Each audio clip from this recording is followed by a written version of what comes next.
Alrighty, let's get started. How's it going? Check out check out our new logo. It's pretty cool, huh? Still working on the fine details of it. Not sure if I should make it an outline, with like a little eye, or what. But look at this cute little dude.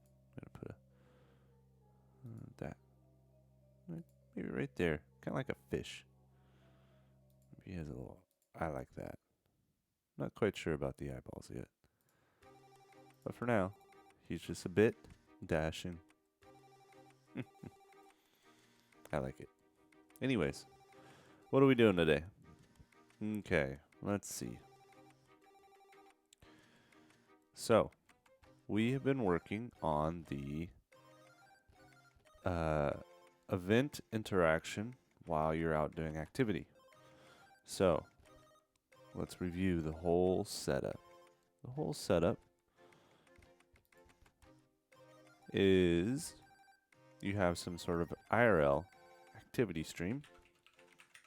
Let's say you're going for a run, or you're, I don't know, biking or skydiving or whatever it is. You're doing something. You have a stream of that. Now you're going to send your activity data.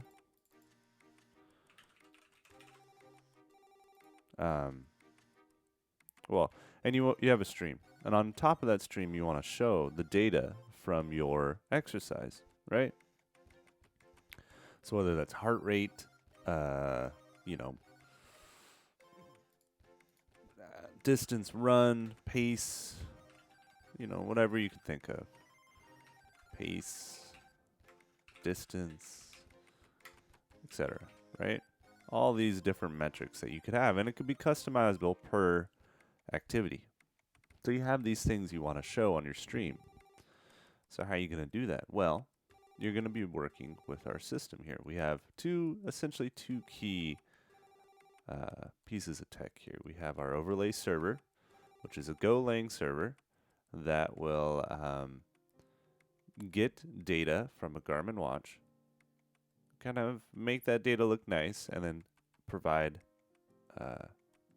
URLs that contain this the heart rate, pace, distance, etc. And then you can have that on top of your stream using the browser overlays like normal. Now, that's just the showing of the data, but you're doing activity, so you don't have time to stare at your phone and stare at chat while you're out doing stuff.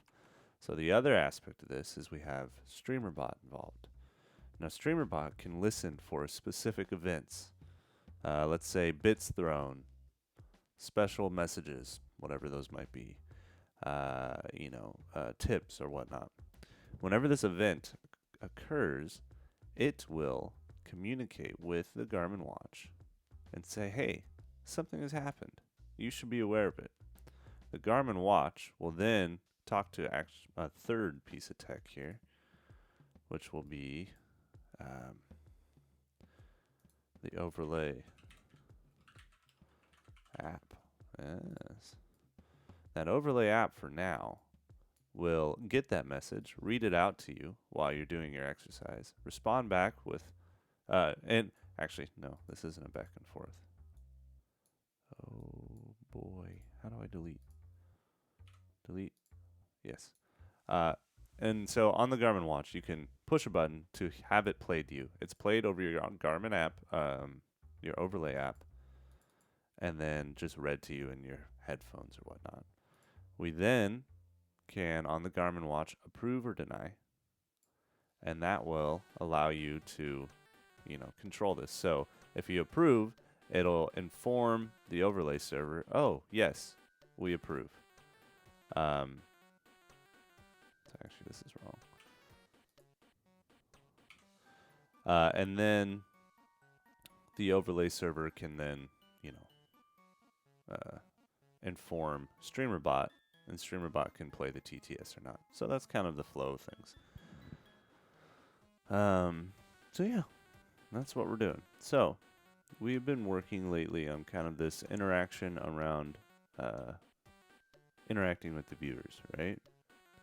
So more specifically on how that works is we get an event from StreamerBot.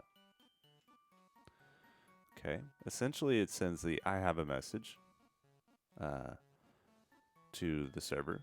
The server then will say, oh, hey, watch, we have a message. And the watch will buzz, show some little UI so that you know that there's something there. And then you will get a menu. You can click on something. It notifies the phone app, which I haven't built yet. And then you can respond back, either approve or deny. Once it's approved, StreamerBot takes over and reads it over the stream. Now, still figuring that aspect out because I use Lightstream. Right now I'm using Lightstream as my where I'm sending my RTM, or I'm sending the stream from the GoPro. So actually that would be a good thing to figure out is how do I create our RTMP server, right? And then be able to display that over a stream. I don't know how to do that yet. Got to figure that out. I think the $25 a month for Lightstream right now is a bit pricey for me to handle. So let's see. How do I create an RTMP server?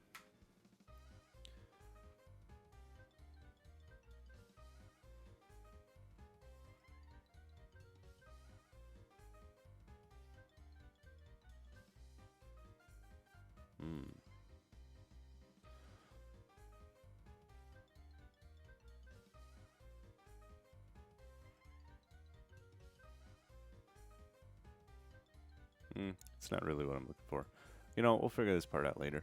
It's not important right now. So we just finished the sending the approve or deny message to the server. What we need to handle now is notifying a phone app, which means we need to build a phone app. Yeah, I gotta have an Android device for that. I am an Android developer, but I don't actually use an Android phone. It's weird. It's weird, I know. Okay, let me do something here.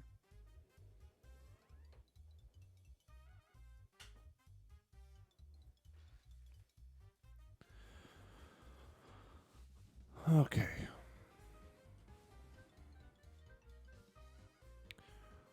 So, what do we want to do?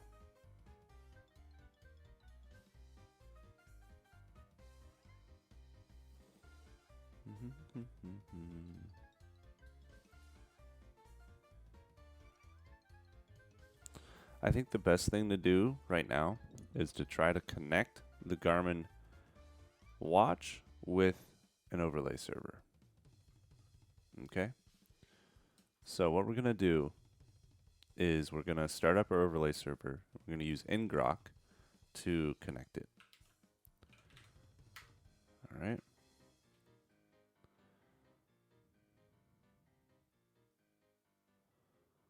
Let's see. Let's open up our VS Code. It's already running, but let's restart it. And let's run ngrok. Okay.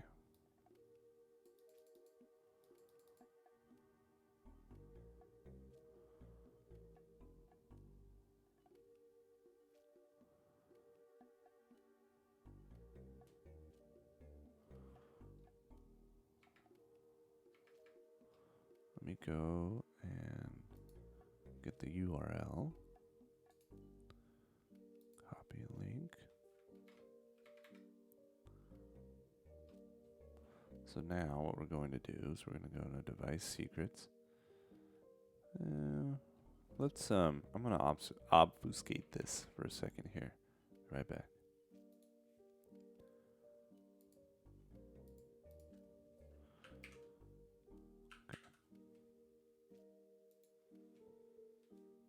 Okay. There we go. So we have our ngrok set up. Yep, it's going to a public URL, which is just a bunch of random letters and numbers. So now we're going to first run this. So the base URL right here is defined in device secrets. I'm not going to expose that, but essentially we're able to run. So let's see what happens. Let's build for the Forerunner.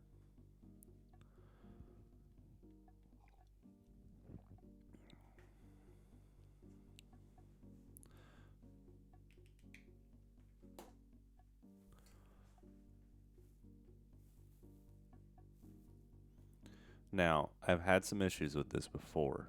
The issues mainly being that it's connecting when I run it on the simulator, but it's not connecting when I actually try it on device. Let's see if that continues.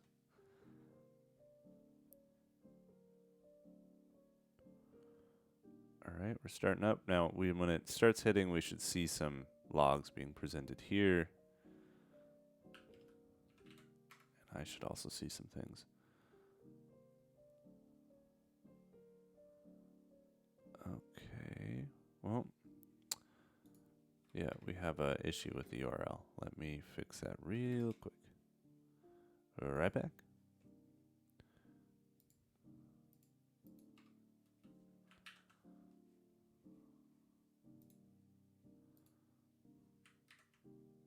All right, easy peasy. Let's fix that. Now, I probably don't need to obfuscate it. I mean, who really cares? It's just a random URL that ngrok provides, but we'll see how it goes. I will try, but I won't try too hard. Yeah. Okay. So that's running, I think. What are we doing here? Run. There we go. Okay. So, all right, it hit the server, it registered, says it's ready. We're going to start, and there we go. So we're getting the logs here. This is like the data that we're sending up, and then I see it also in the ngrok terminal here.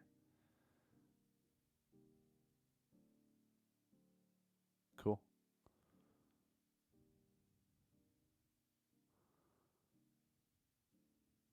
Nice. All right, so that works. Let's kill that. We don't need to keep doing that. Now we're going to build for Command Shift P, build for device. Forerunner. We're going to build and put it in for device. And we're going to do a debug build. Okay, so what this does is this creates an, what is it called? A PRG file. This PRG file is essentially our binary that the Garmin system can use. So I have my Garmin watch connected up to my computer, and this is it. This is the file system for the Garmin. Now we can literally just delete this old one, delete it, and drag this one down. Maybe once it catches up. Okay. What's going on? There we go. That time it's actually.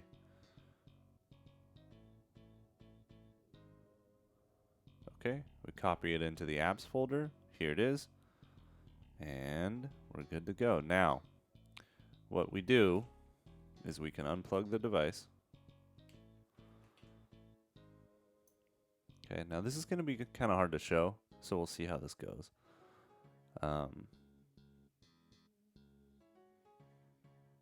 Okay, the device is started up. I go to the Garmin overlay. You see that? Yeah, Garmin overlay. That's the app that we built. We're going to run it. It says it's getting ready. Now, I want to see that it logs something. Okay, I'm not seeing any connection requests in ngrok. Now, at some point, it'll give me an error message. And I want to know what that error message is.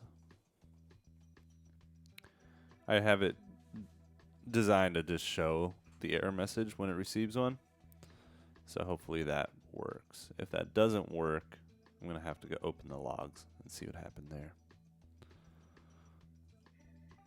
Might take a second.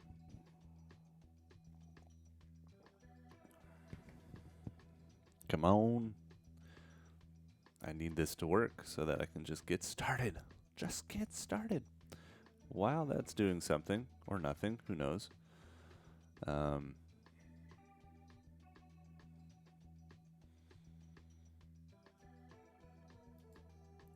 was looking at some of these things. Go struct and field out. No, I don't want that. Go dot environment.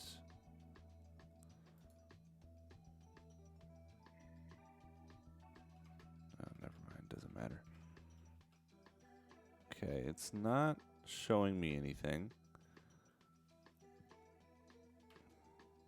Why would that be? So it's just kind of stuck on the getting ready page.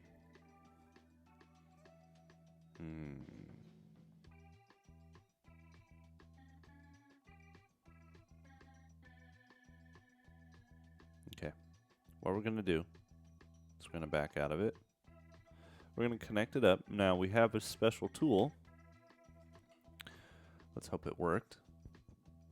We have a logger, so it'll all the print statements that we do here, it will also do in a file. Right? So we'll get to see what those say. Let's see. Logs Garmin overlay txt. So let's just pull those into 4Device. Okay. Now, let's see what it says. Okay. There we go. Require registration. Well, there's our server. It said it hit it, and it got a -2. Okay. So, let's see what a -2 is. Is this actually the most recent? Oh, it's not the most recent. Require registration. Registration success.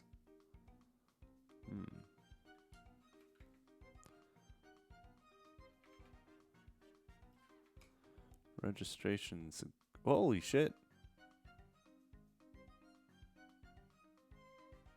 Wait. Did that work?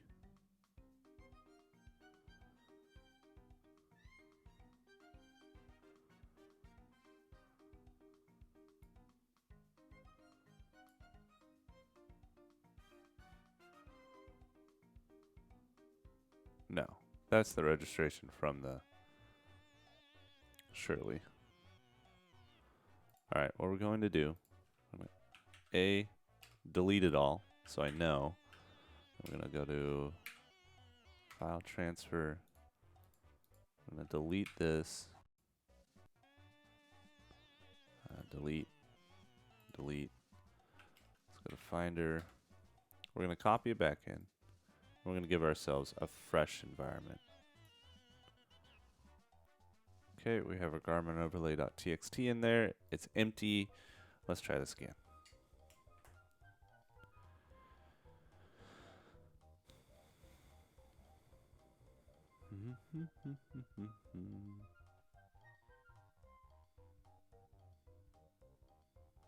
Okay. You know what? We're just going to expose it right here. So this is the ngrok.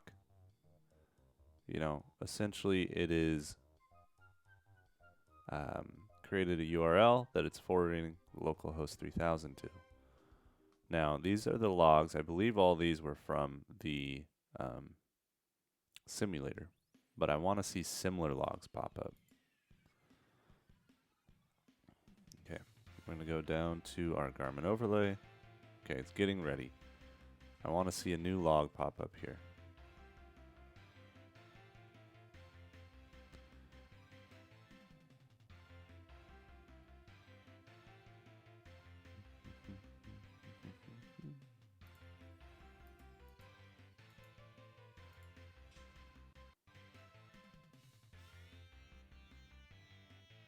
Still showing getting ready. That's a new post, isn't it? Yes, it is. Okay.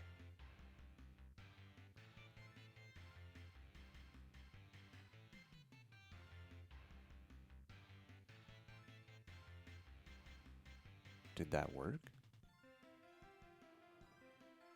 Why is it showing getting ready still? Okay. I have a thought. It might be because it's trying to connect to GPS and it can't at the moment.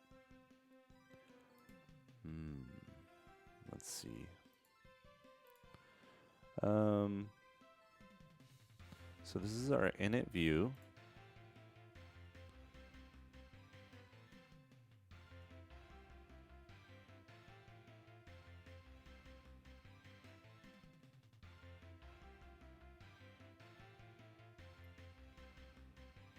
Okay, not ready.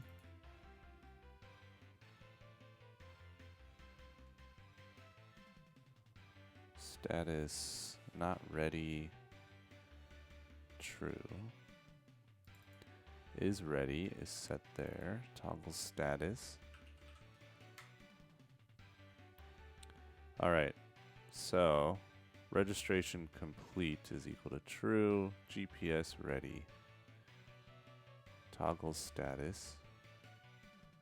GPS ready. Registration ready.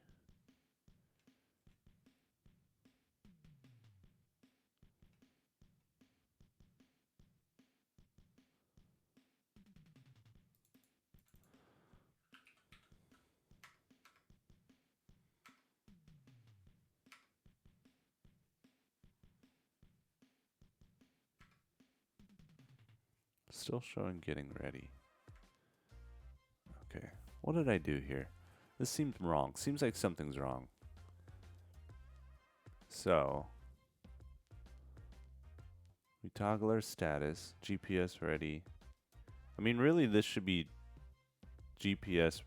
Oh, okay. We send GPS was ready here. So on registration request, on registration success, we're doing GPS ready. On GPS ready. Registration complete.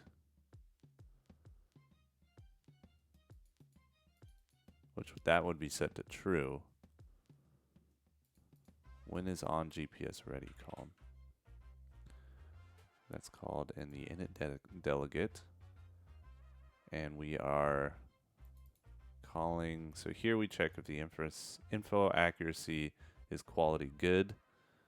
I imagine it's not. We're going to get a bunch of checks. Is GPS ready? I think what needs to happen is we need to be able to connect to our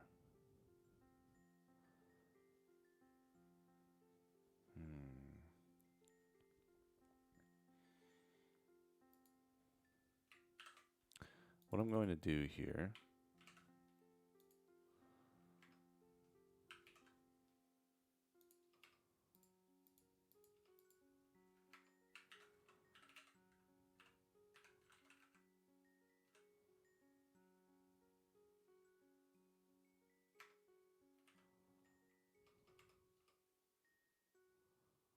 info.accuracy.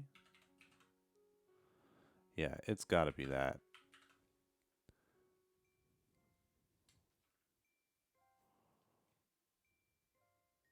I'm pretty sure it registered there. Pretty sure.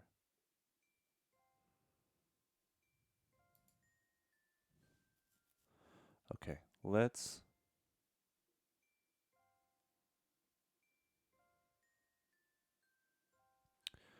disconnect here. Okay, we're going to go back.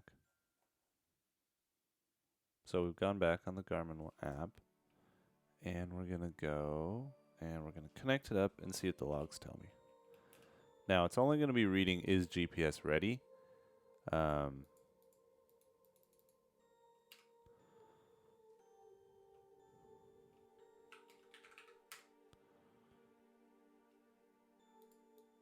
actually connected here? Yeah, okay. It's not connected.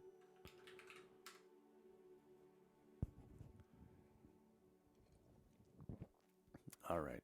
Let's open up Finder because it can't do that any other way. Let's grab the text. Put it in for device. Okay, that's copied in. Let's look at it. Okay, require registration. Registration success. Nice. Okay. And then we've just been trying to hit the GPS. Okay, good. So, we are hitting the server. That's exciting. That is super exciting. Super exciting. But now we need to...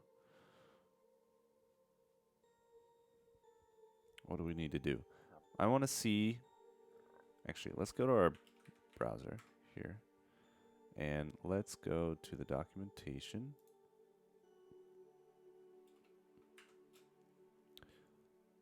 Don't want that. Close all.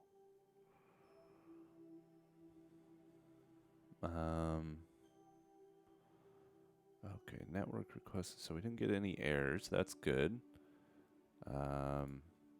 Let's look at the GPS. And we're going to reduce the quality required. Geo. Init delegate. Position quality good. Let's look at methods. Position quality accuracy. There we go. Okay, that's the position quality.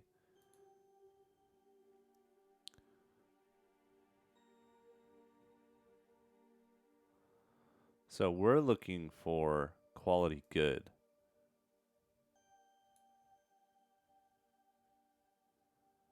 Okay, but we're probably not getting that while we're indoors. So let's make it at least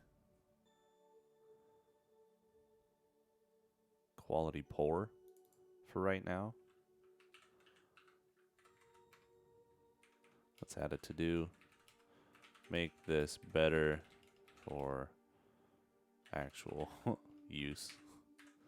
So all I really want to test is make sure that it can connect to the overlay server, right? So that way, when I test this, it will actually work. Okay, so we're going to update this. Let's build this real quick. So we're also going to update the logs so that we see what the info accuracy is.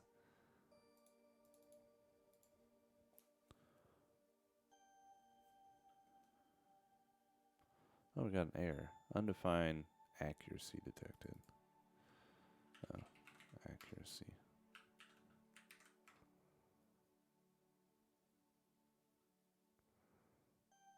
All right. No, still doesn't like it.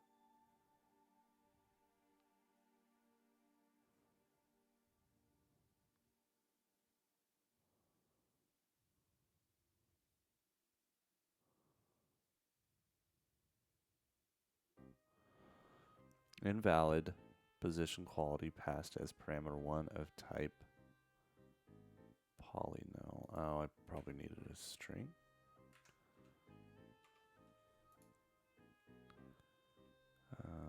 Is there a toString here?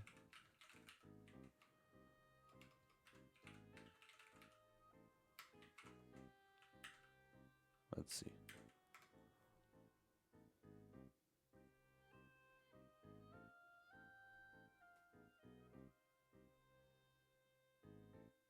Build successful. All right.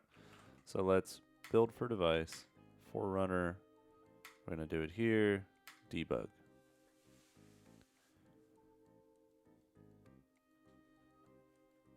Building. All right. Here we go. Let's go to our file system here. We're going to delete. No. Delete that. Delete. Yes. I'm going to delete this. Yes. Then we're going to go. And we are going to go to Finder. We're going to copy this into apps. Give it a second. Okay. And we're going to copy the logs into here. Great. We have our logs and we have our app. We can disconnect.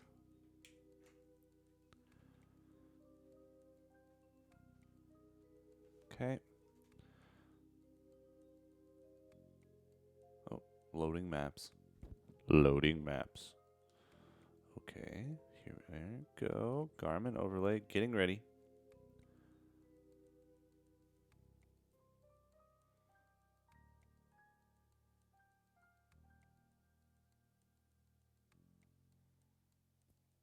Still showing getting ready. Now, let's see. Is there a third registration? Yes. So it did register. So that's successful. It's just this freaking GPS. All right, let's back it out and let's see what it says. So we're going to move this to trash. We're going to connect this to the computer.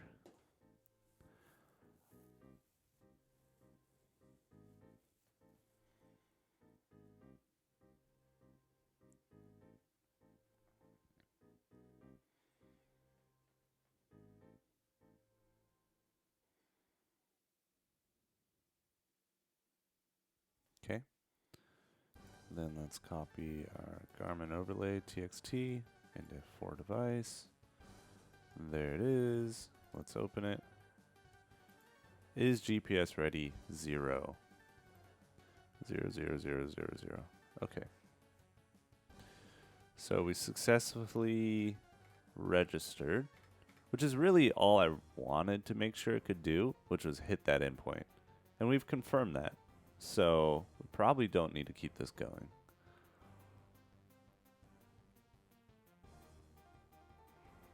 Okay.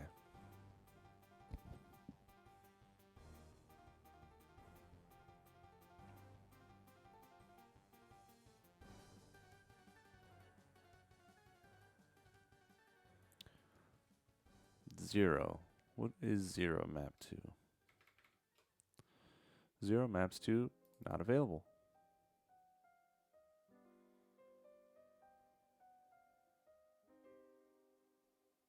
Okay. You know something I think I'd like to add is we have a GPS status, right? Maybe we just show the number, right? Let's do that. So let's go to our init delegate. No, we want our init view.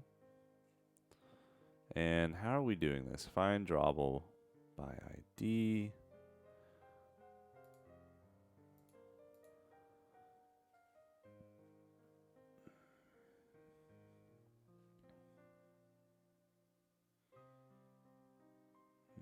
Okay, so we're probably using a layout here.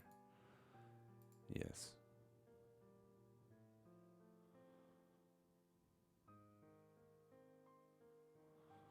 So we're going to add something. We're going to add a label. Let's just copy the one above. Okay. This is going to be GPS status. We're not going to set it center. We're going to make it center bottom on the Y. Bottom. Text is the color can be red. Okay. That's fine. Let's go back to our init view.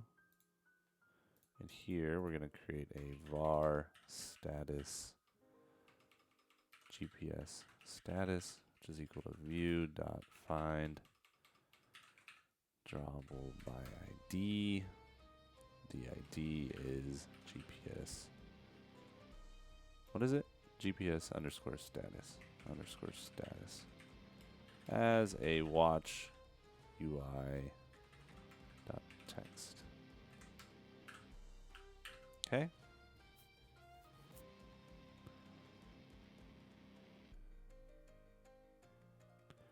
So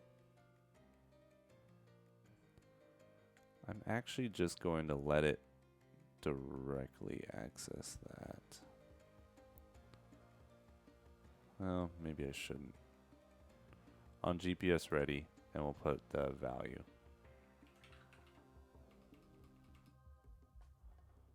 GPS status. GPS quality. There we go. And this is as a string. And we're going to create just a hidden var GPS quality, my GPS quality, m GPS quality, which is equal to -1. We'll set it to -1. Let's make this a string, -1. Okay. And then whenever we get our quality as a string, we're just going to do m GPS quality is equal to GPS quality. Okay. Whenever we upload here, we're going to say, oh, hey, GPS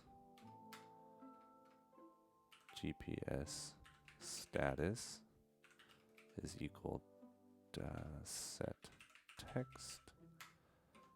That's going to be m GPS status. No, quality.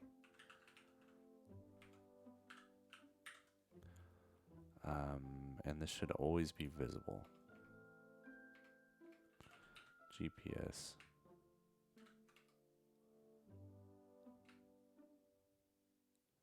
status dot set visibility. Set visible. This is always true. I probably don't need to do that. No, I don't need to do that. It'll default to visible. Okay, now we need to update our init delegate on GPS ready, and we're actually going to send info.accuracy.toString. Okay. There we go. Now we'll get some representation of what we want to see. Let's build this for the debug first to make sure it's actually usable. And this just gives us a little bit more data, you know, if we're out there, to know why it's not working, essentially.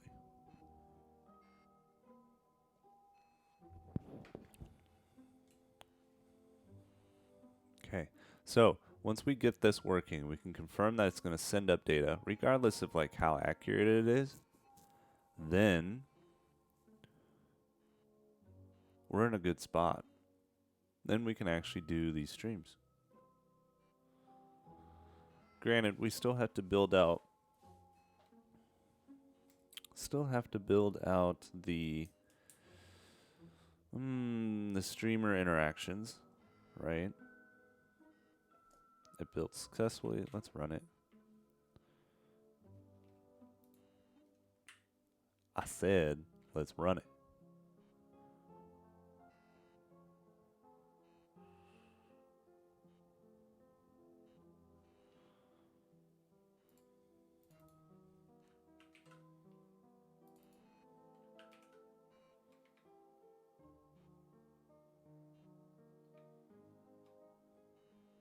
-1.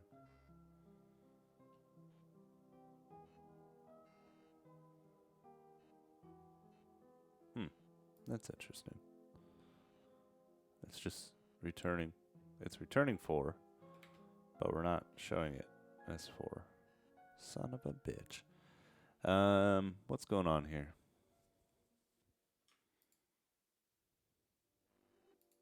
On GPS ready. Did we not save that?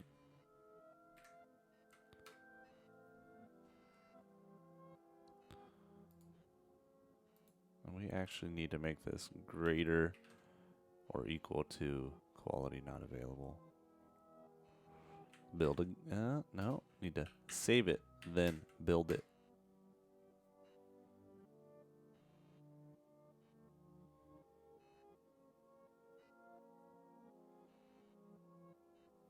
Okay. Let's run this.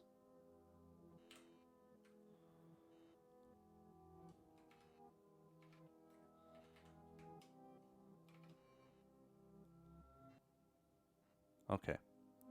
So it's showing a 4 down at the bottom. 4 is quality good, right? So that's all we really need to know. We could like make it look nicer, change the color based on what it is, but I don't care right now. We could even, map numbers to strings, actually legible, but I will know. And this is only for me at the moment, so that's good. I'm happy with that. Okay.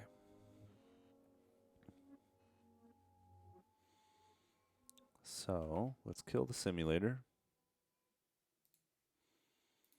And then let's build for device. So this is hooked up.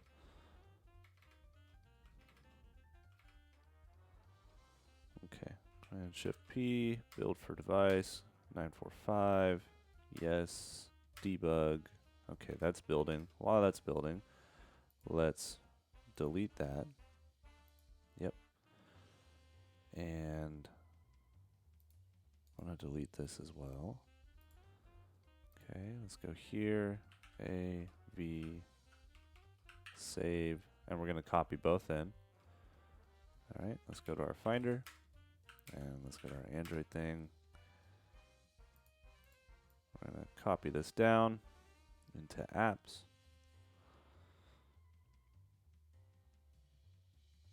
Yep. And we're going to copy this down as well into logs. Okay, good.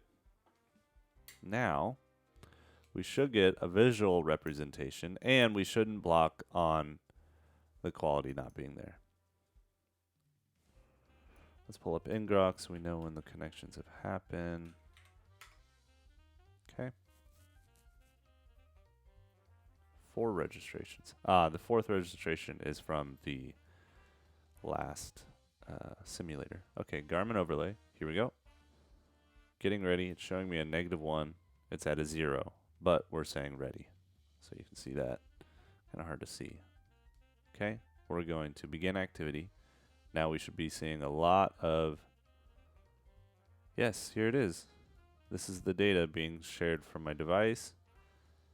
Oh, and live track started too. Interesting. Okay. Cool. It's working. All right. Now it should not get any because I paused it. We're going to finish and delete because that wasn't a real workout. And there we go. Yes, it's working. So yeah, we're able to stream our data up to a server that's running. That's exactly what we want. All right, good time to take a break. I'll be right back. In fact, let me kill this first. And we'll kill the server here. All right.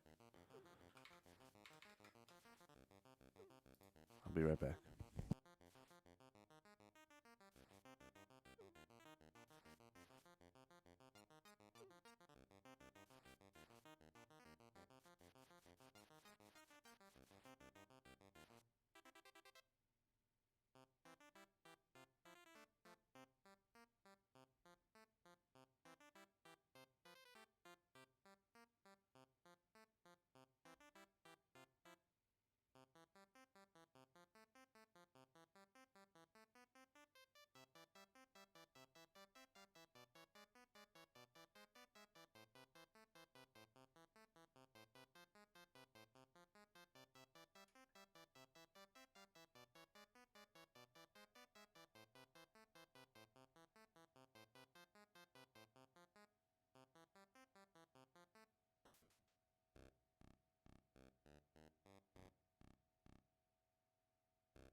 I've just realized that there's a problem.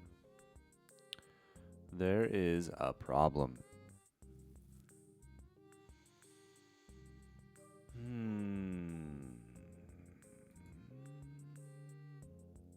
Do you know what the problem is? The problem is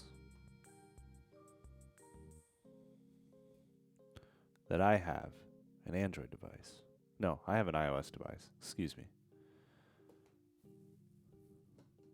I'm an Android developer. My Garmin watch is connected to my iOS device, which means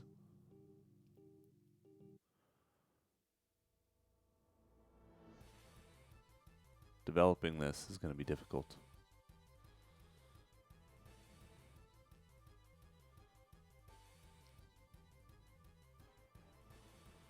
Unless I connect up my Garmin device to my old Android device. Where is it? Here it is. Look at this thing. It's covered in dust. Dog hair.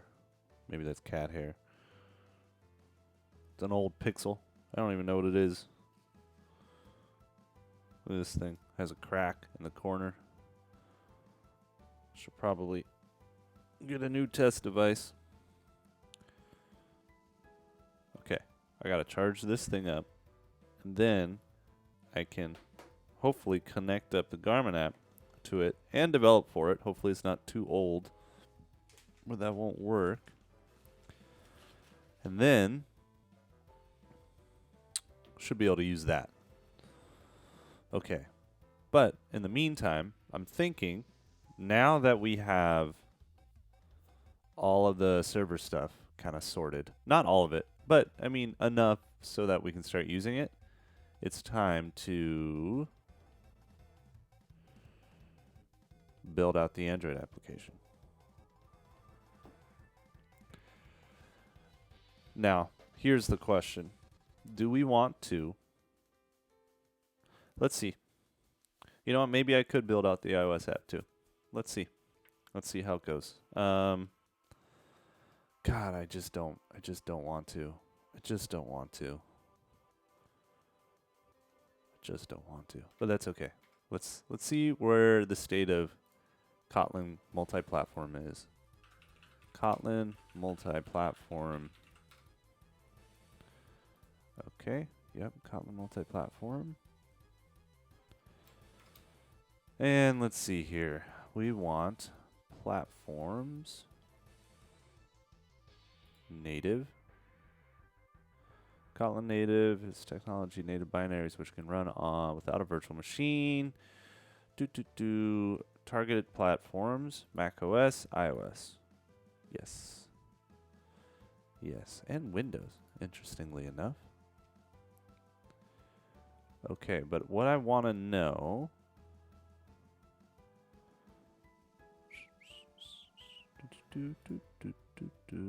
native.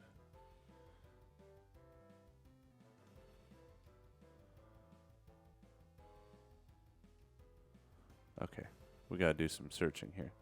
Build iOS application with Kotlin multi-platform.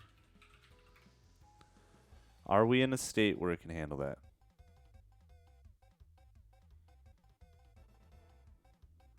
Make your Android application work for iOS. Is that? Okay, let's see. Make your code cross-platform. Essentially, that means separating things out into common and into platform-specific. Shared module to your Android application. Synchronize Gradle files. The thing I'm interested in is the UI.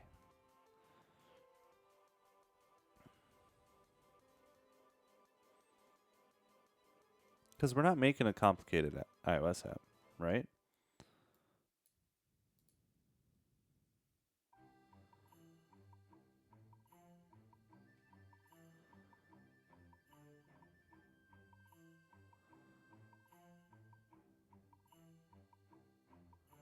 Connect the framework to your iOS project. Oh, Jesus.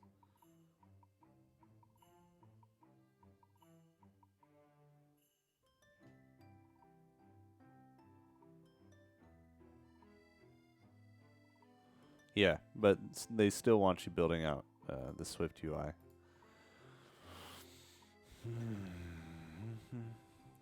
In content, write code for using data from the shared module and rendering the application UI. Yeah, so you're still going to have to build out the UI with Xcode. It's not really a problem. I guess I could do it. All this code is really going to be doing is receiving, right? Receiving messages using this SDK. Let's see. Where is this? I just got to get my brain around building an Android application or iOS application. Oh boy. There are a few complications with device-to-phone communication. For example, the watch app may be killed during the time communication happens, or a phone app may try to send information while the app is not active. In order to simplify these cases for the developer, Monkey-See does not expose a low-level interface, but instead exposes a very high-level approach. The API exposes a mailbox metaphor instead of using a socket metaphor. Messages are constructed as a parcel of information and sent back and forth between devices. Each app will have a mailbox where messages are received and an event that fires when new messages arrive. Okay, fair enough. So there's certain complications with this that I don't know how to deal with for an iOS application. Mainly, the complication is that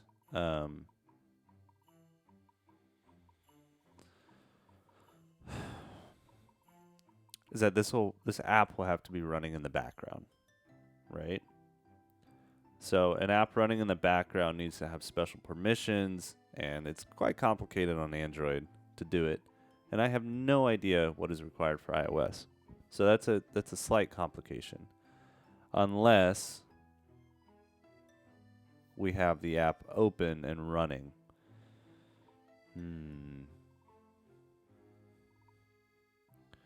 I'd prefer not to build for iOS. But okay, so I could build it for Android, and I just build it with Kotlin multi-platform in mind, right? So that I can just, all that really matters for Kotlin multi-platform is you're separating out the device-specific, technologies from the general Kotlin driver, right? So there really won't be too many like general Kotlin driver sort of stuff. It's all going to be very app specific. There's different SDKs for each Android and iOS.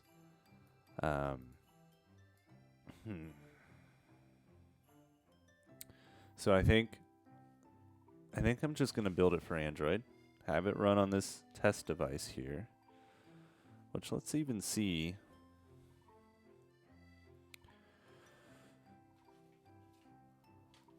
Let's even see if it meets the requirements for this.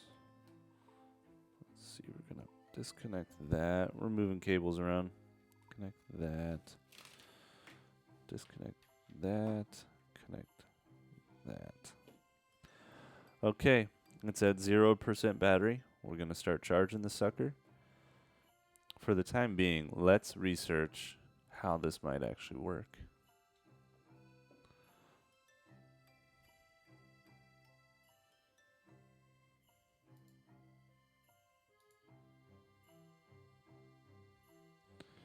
All right. The ConnectIQ mobile SDKs are released separately from ConnectIQ developer SDK. It's available for iOS. There are several editions. Okay. Android Bluetooth, iOS Bluetooth, Android debugging bridge. The BLE edition supports the development of communication-enabled applications on iOS and Android target device, while the Android debug bridge is used for testing with the ConnectIQ simulator. Okay. Cool.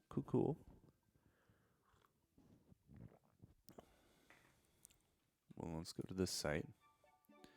BLE simulation over Android bridge. When using the ConnectIQ simulator, it's possible to communicate with a companion app Running on an Android device using ADB. This will simulate actual BLE speeds to better approximate performance of your application. The ADB edition of the Android mobile SDK and companion app is required to use ADB for testing. All right.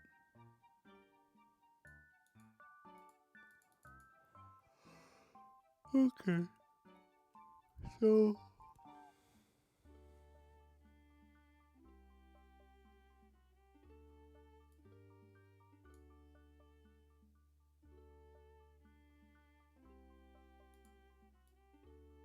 okay. So let's take a look at this. Mobile SDK for Android.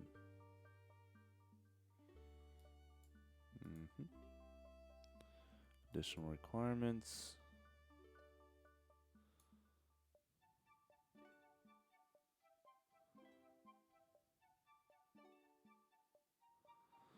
In order for your companion application to communicate with Connect IQ device, the user must also install Garmin Connect Mobile on their phone. All communication for companion applications running on Android goes through a Garmin Connect Mobile service to reach the device.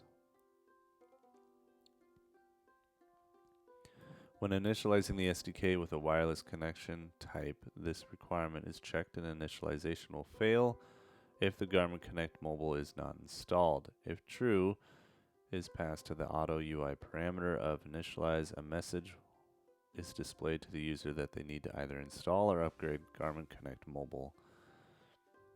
Okay. Interacting with the SDK. Is this even charging? That 1%.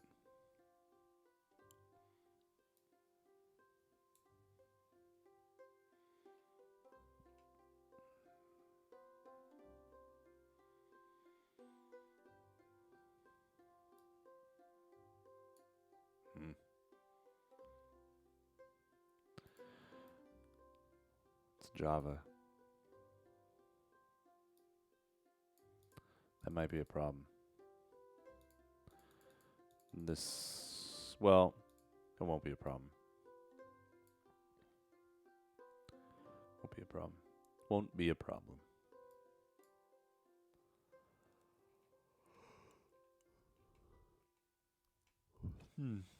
This is a lot of work.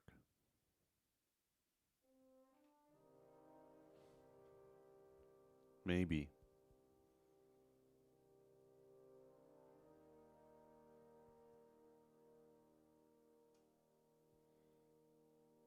Maybe as a stopgap to doing this is we allow the message to be read on the watch.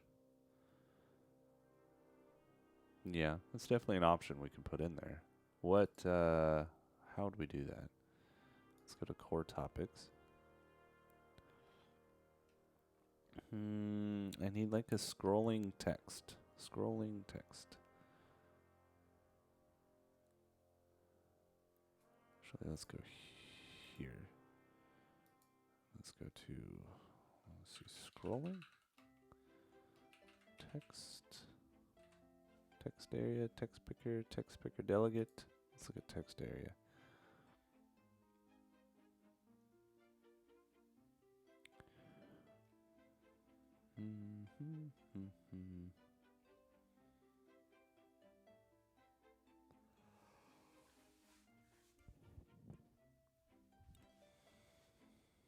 Okay.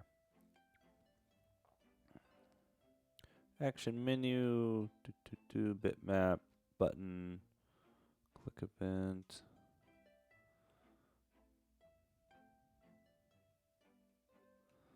We're trying to see if there's a pre-built like scrollable text, because that way, because the text that I receive is going to be very long, right? So we have to make sure we can show it and then be able to scroll down through it. Now I know they have some UI built for that already.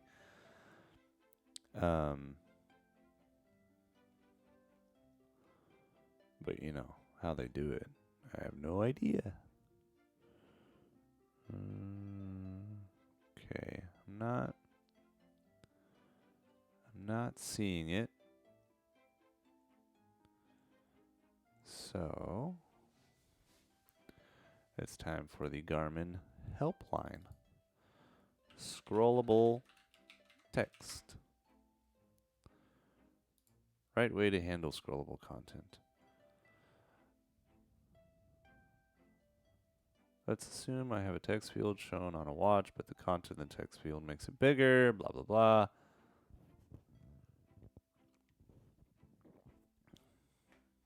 At the moment, I am handling this manually by dealing with the page up, page down buttons and adjusting the offset of the text field for it to scroll. I cannot imagine this is to be the right way to do such things. It's something you have to do yourself. I've done code that will split a long string over multiple lines. Oh God. And I believe Franco posted something like that that also takes into account round screens where the lines in the middle can be longer than those at the top or bottom. As far as scrolling, you could do a line at a time or a page at a time, and it's something you need to code up yourself. When doing so, you may also want to consider touch devices where there's no up, down, and swipes are usually used instead.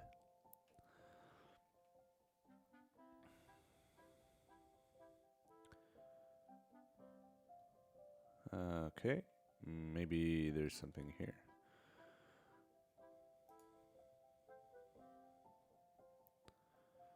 Okay, so let's see. I think Harry already made something like this with his fortune quote widget. Source code available. Fortune quote widget.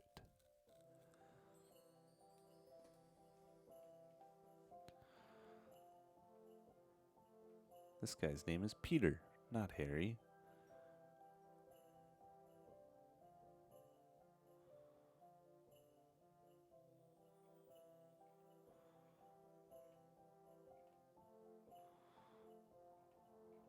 Oh, look at this. Cool. Let's look for fortune quote. Fortune quote.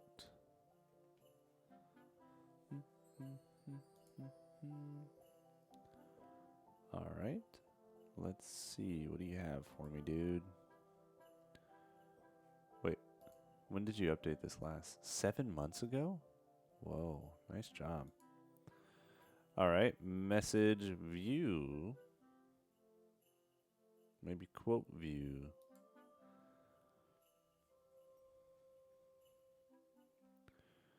Set font size. Well, this is pretty simple. Test fit. So he has a writer. Write lines. Writer. What's our writer? Writer.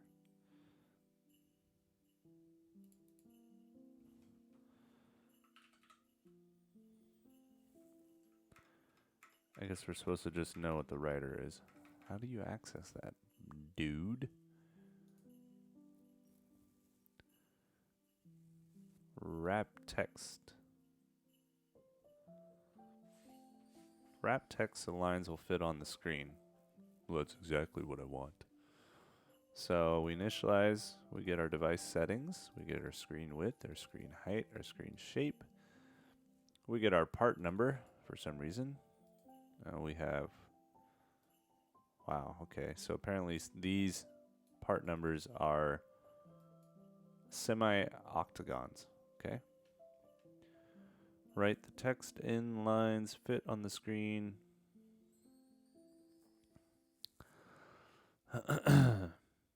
So if our position Y is greater than equal to the screen height, reaches in position Y. Okay, so this is for writing a line. Wow. A lot of stuff going on here.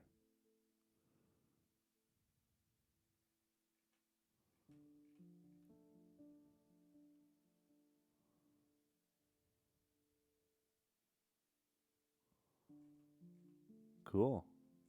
Well, thank you, Harry Oosterveen. I appreciate you for sharing this code. I think I'm definitely going to use it.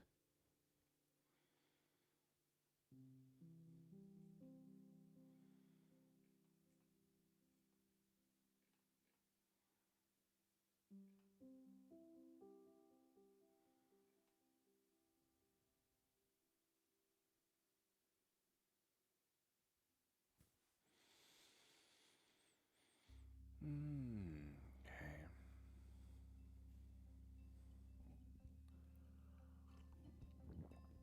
All right, so we have a way to show and do this. So let's just kind of copy it in.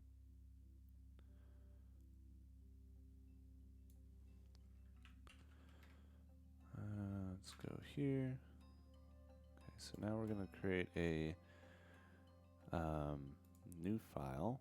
And this is going to be new file. What is this going to be? This is going to be our, what did he call it? Wrap text. Sure. New file. Wrap text.mc. And we're going to paste it here. We're going to save it.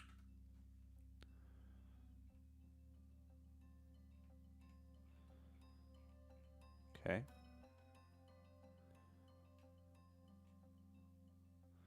So, how did these get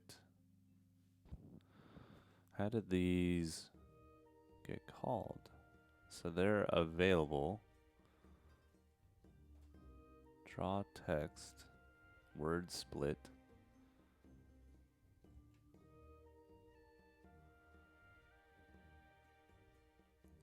Check if text fits on screen. If not, start scrolling.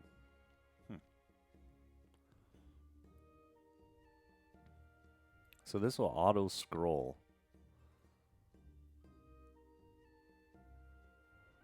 Our scroll delay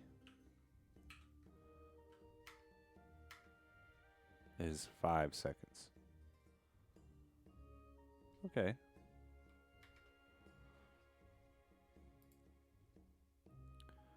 So let's see.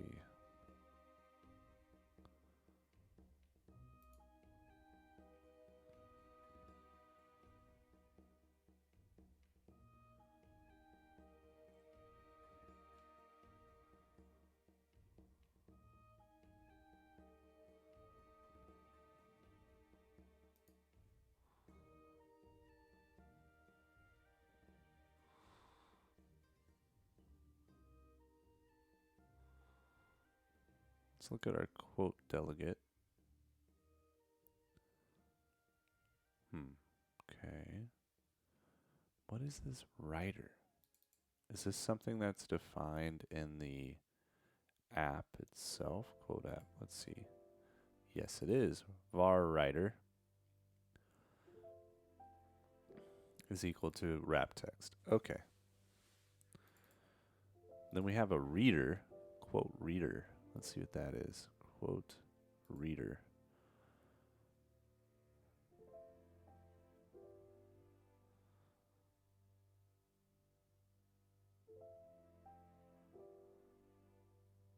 UI push view, loading view.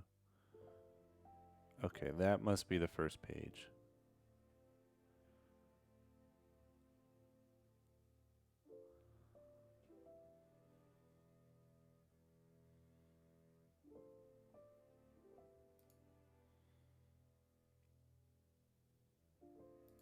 Quote delegate. Reader.load.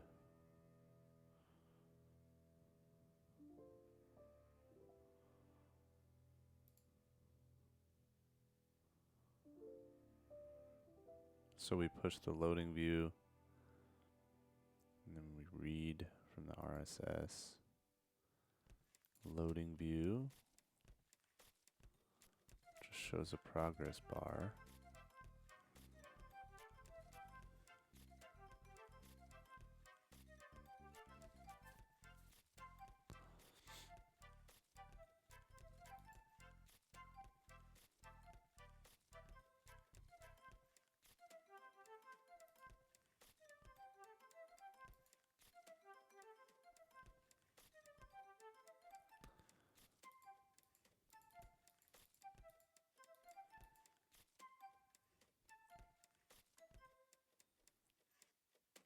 Okay, so here on update, set color, position Y is equal to writer.writeLines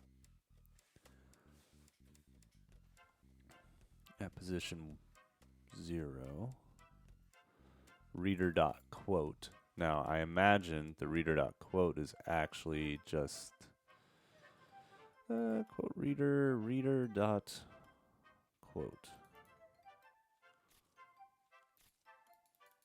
Yeah, so that's okay. And the quote font. What's quote font?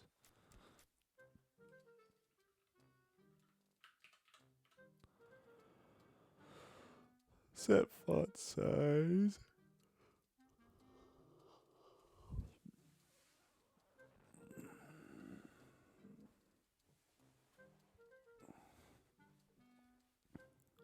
Okay.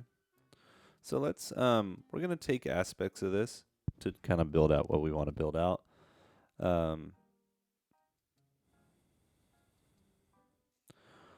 Let's create a TTS view, new file, TTS view.mc. Okay. And this is going to be essentially this.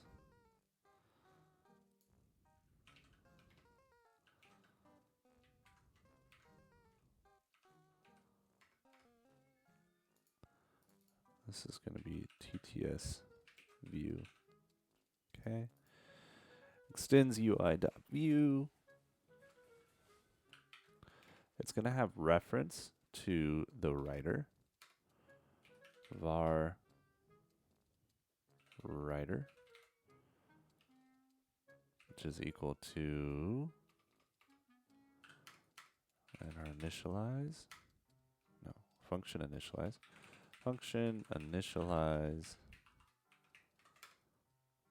we are going to do writer is equal to wrap text, a new wrap text, new wrap text. Okay. Let's see, and then we also need to initialize the view. View dot initialize. Okay. We're going to copy this function.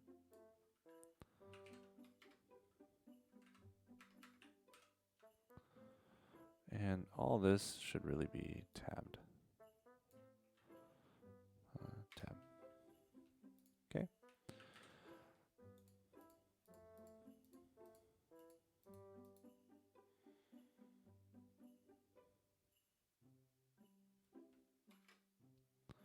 Okay, so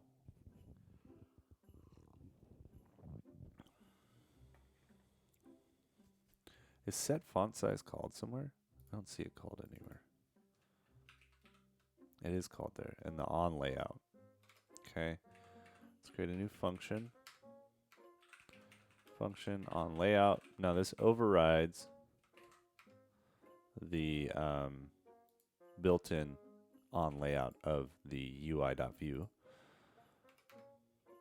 We just don't ever really write that. I'm gonna have to see what his main layout looks like. Main layout. We're gonna call it for right now, just because I don't know. Okay, let's go over here, go back. We need to go into his resources. So let's see. Resources, layouts, probably layout. Main layout is just empty. Okay.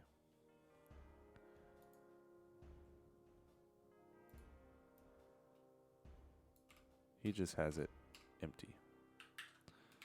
Ours will be as well. All right. Okay, so he calls set font size, which we're already doing. We need to have quote font, source font. I don't know why we need both. We'll delete it if we don't need it. TTS view.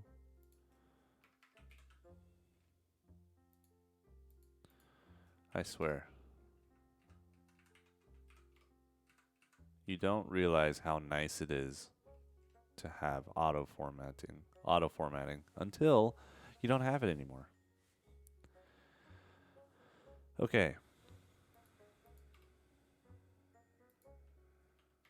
So there we go.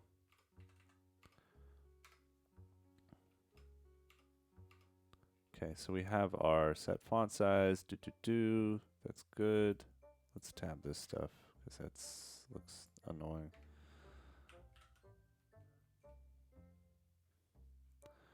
Now we need to update the view.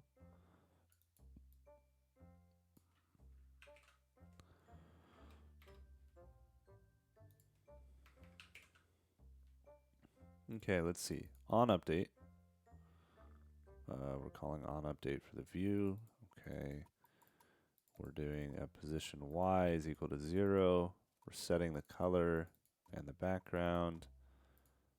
We are getting the position Y of right lines.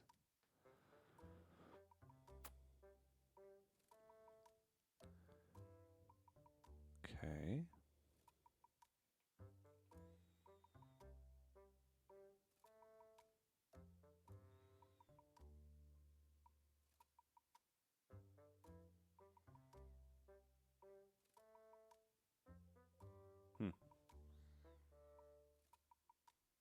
Not exactly sure why we're doing this. So we start at 0.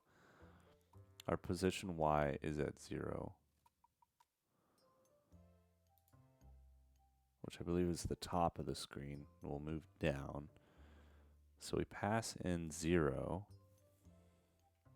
Let's see what it does.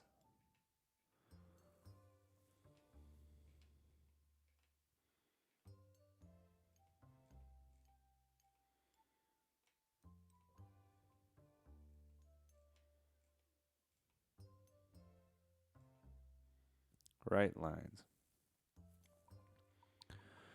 Write the text in lines fit on the screen. Return position Y for the next line. So if position Y is greater or equal to the screen height, then we just return position Y. If position Y is equal to 0, then we put some line padding in. On round screens, we need more space from top, otherwise always 0 width. Okay. We get the font height.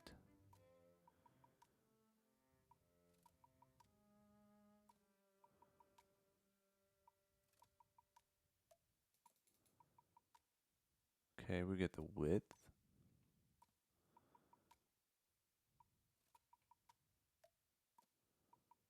Interesting.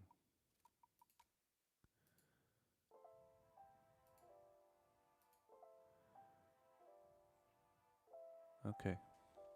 Sure. Now, what does test fit do? Check if the text fits on the screen. If not, start scrolling.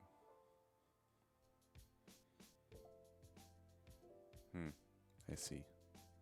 Okay. And that is pretty much it.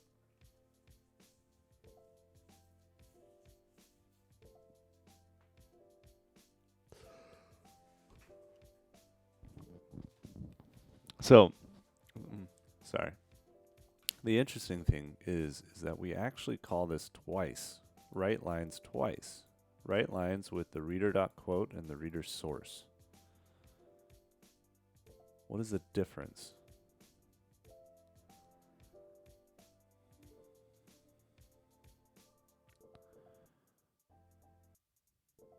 I don't think we're going to have that. Because we don't really have a reader.quote, right? So we're just going to, on initialize, we're going to get the message. The TTS message, right? And then up here, we're just going to call that quote font. No, we're going to have var source, okay, and our source is equal to the TTS message. All right. And this is just going to be reader.quote. If I go back here, is reader.quote just simply the font? I think it is.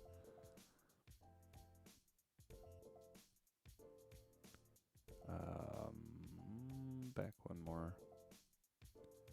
Source, quote reader. Yeah. So we're just going to change that to source. Okay, it's going to be the quote font, the position Y.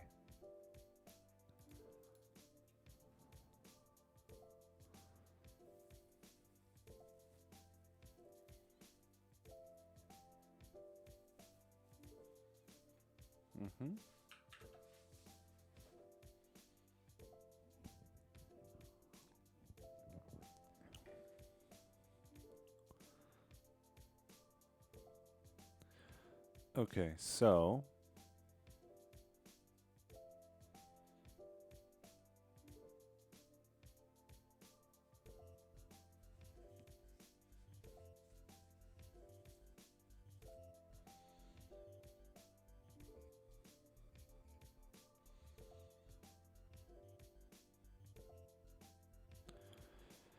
in our review TTS delegate, we're going to have a third option. So, where is it?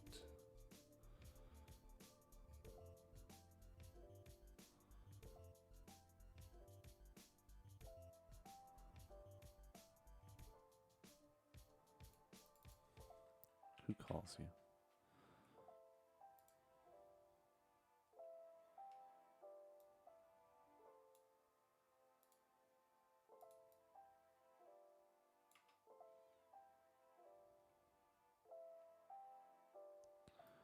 This is review TTS. Maybe we'd make this send TTS. We're going to put this down at the bottom for now because we can't actually do anything with it, right? And at the top here, we're actually going to add another option, which is just read. Wait, what do I call this one? Send TTS. This is going to be a read TTS. And this is going to have a new ID. The ID is going to be var read TTS. Let's just call it read ID, which is equal to read ID. Probably don't need to do it that way, but we are. Read ID. Okay, now we go back to our review TTS delegate. We're going to add in a new case here. Case, this is read ID, which will break. And here, we're going to start up a new view. Watch UI.push view.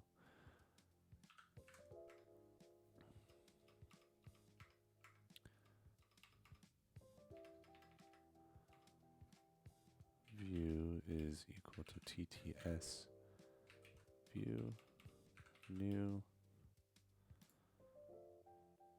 TTS view. We're actually going to get the message. So how do we get the message in there?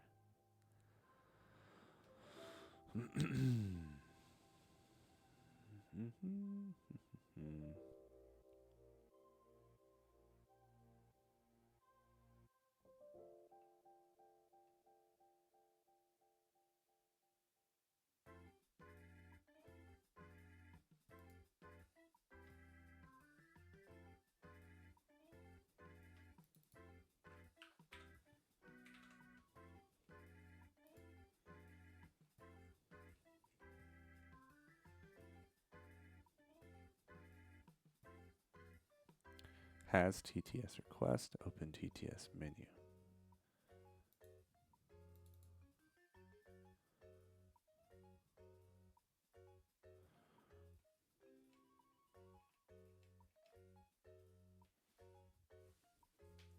So I need to get the message. How do I get the message?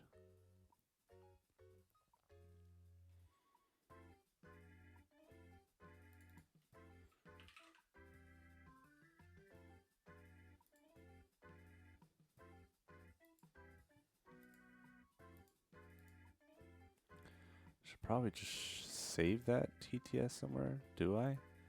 Let's see. I've forgotten how I did this. TTS data key. Yeah. Okay. So we can do that.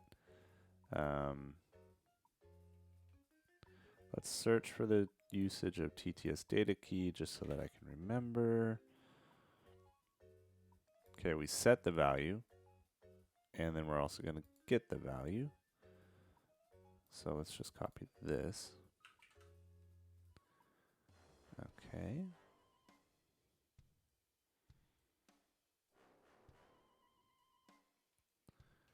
So in our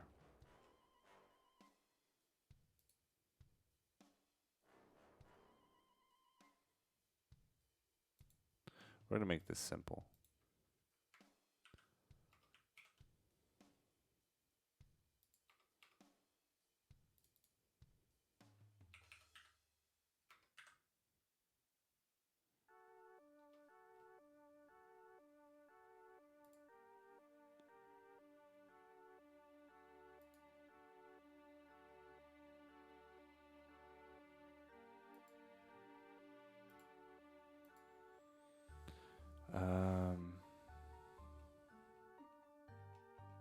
We want to go back to our TTS view. Okay, so now we're going to do TTS data.get. I think it's MSG message. Let's go back to keys. Yeah, message.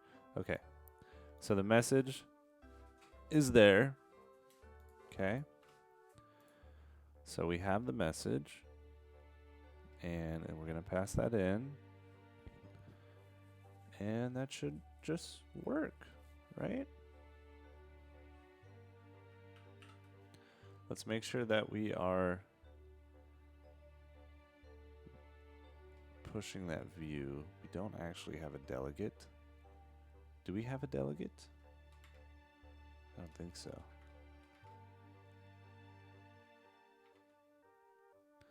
No.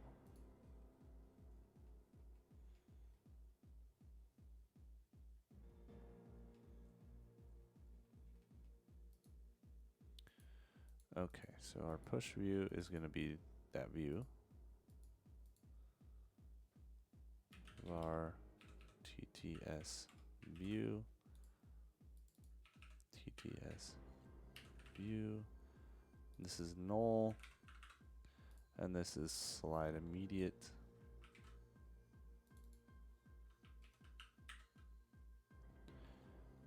All right. Let's build that. See what happens.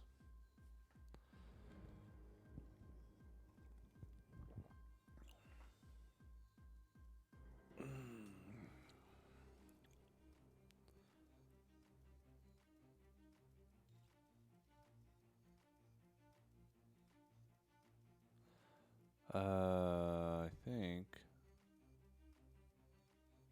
it's upset with what I did to main. So let's change that. Okay. And we're actually just going to create a new layout. We're going to call this ID is equal to TTS layout.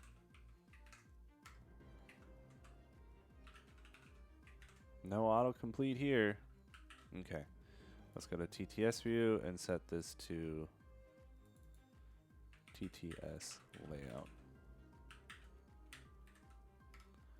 Okay.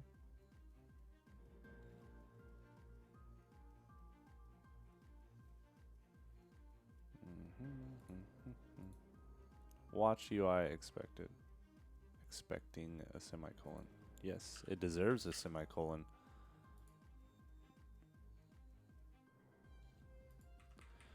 And that should be a using.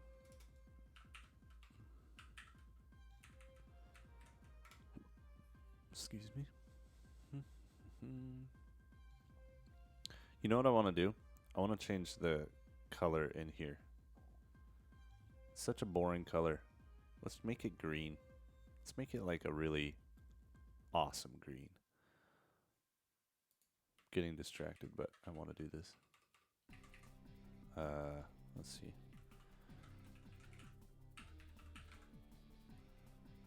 Open workspace settings. No.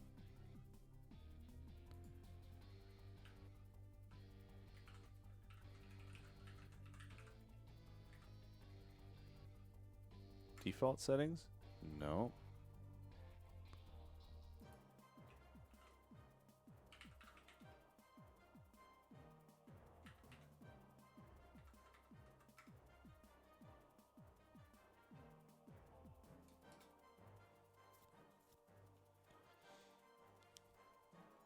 I can never find it when I want it. Okay, well, we still have another error in here. Cannot resolve type dictionary. It's because we're not import toybox dot lang.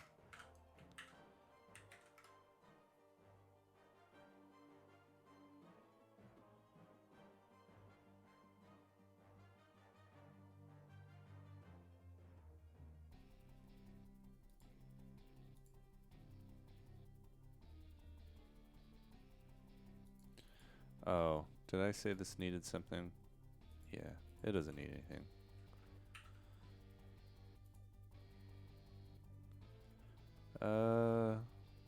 Invalid as any passed in as parameter. Okay, where's my scroll method? As void.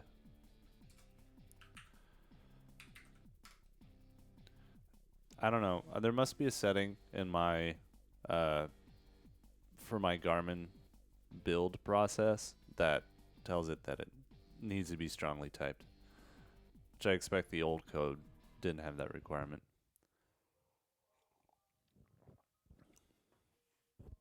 That's what I expect, at least.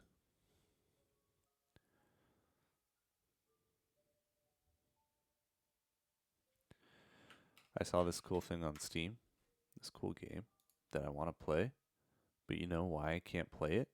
Or this is Rusty. They sit at the bottom of your screen. It's this. They've had a busy life and are now resting their bolts on the open range. Help Rusty tend to their farm, grow crops, Look how produce cool this biofuel, looks. and automate with robots to build a green utopia. Rusty's realized how sometimes you might want to dedicate your time to other things, which is why Rusty's farm sits cozily at the bottom of your screen.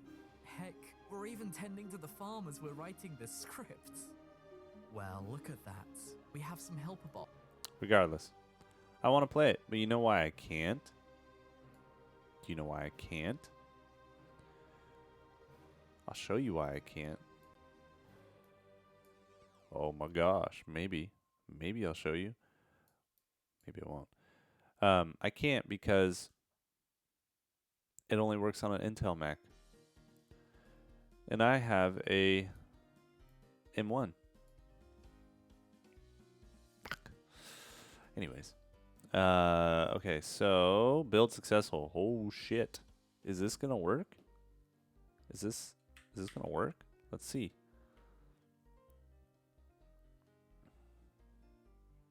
Our server needs to be running.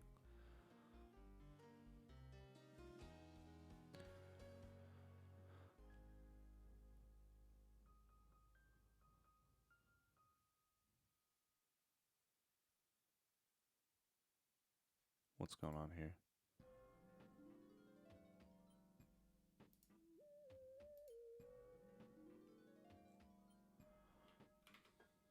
Why does it say getting ready? Oh, the registration failed. Why'd the registration fail?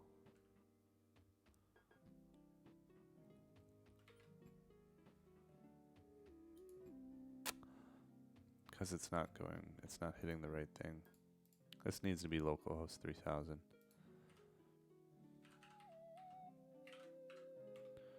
HTTPS ::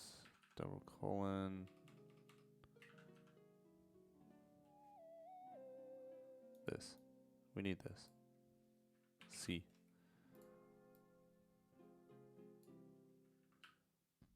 B.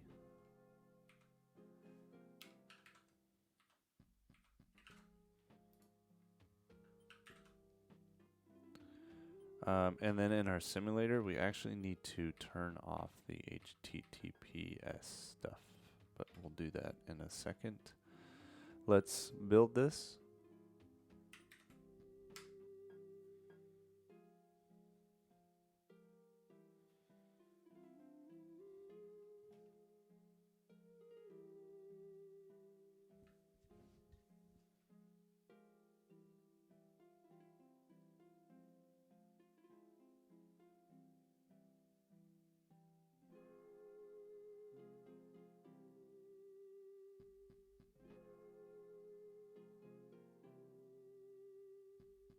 I hear noises.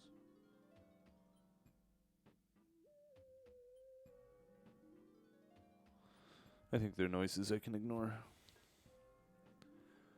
Yeah. What did we forget, kids? Semicolon. Okay. Okay, build successful. Run it.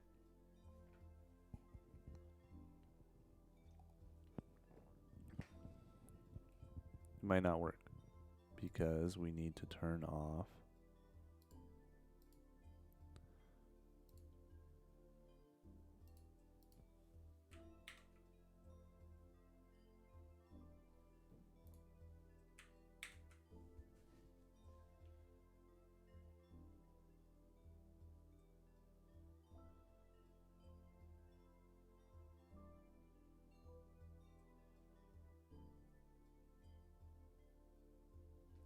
Is this running? Come on.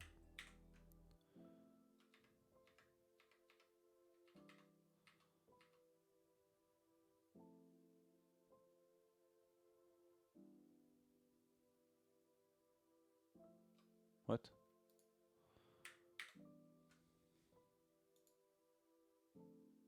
Unable to connect to simulator. I know, because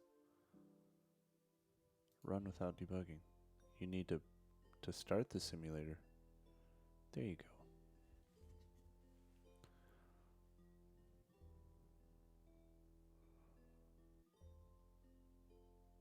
There we go. Okay, we're working now. Let's start.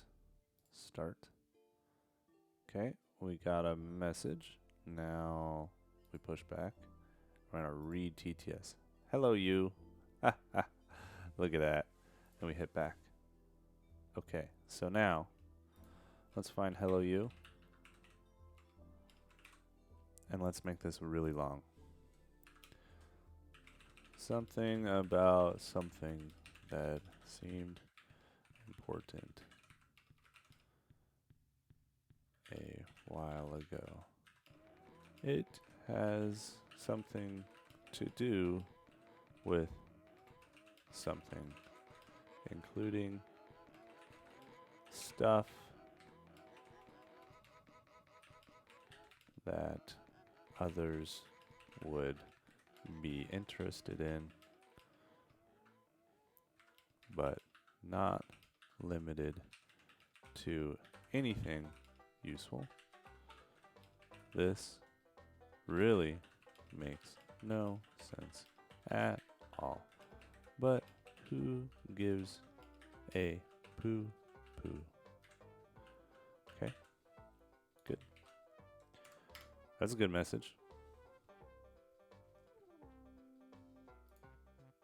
Okay, let's run it and let's see how it does.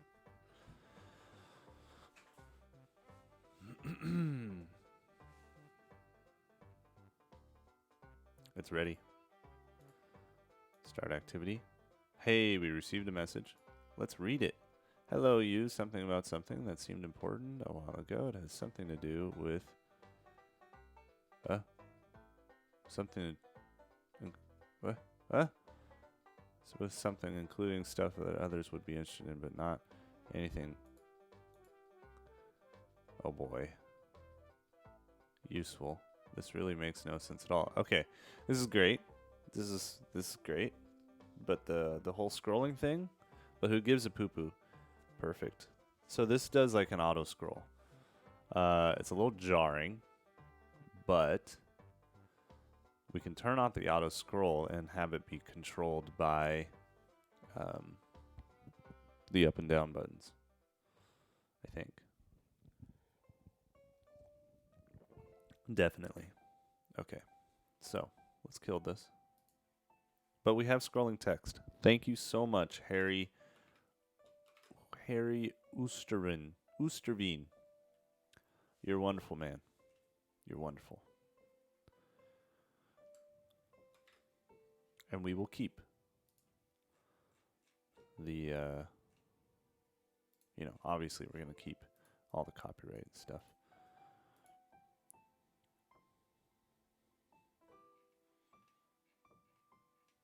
But we don't want the auto scrolling.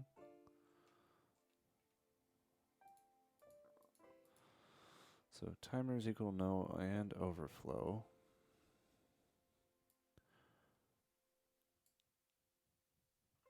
We're going to turn that off. Because we don't want the scroll. I mean, that I want to be able to control it myself. Okay.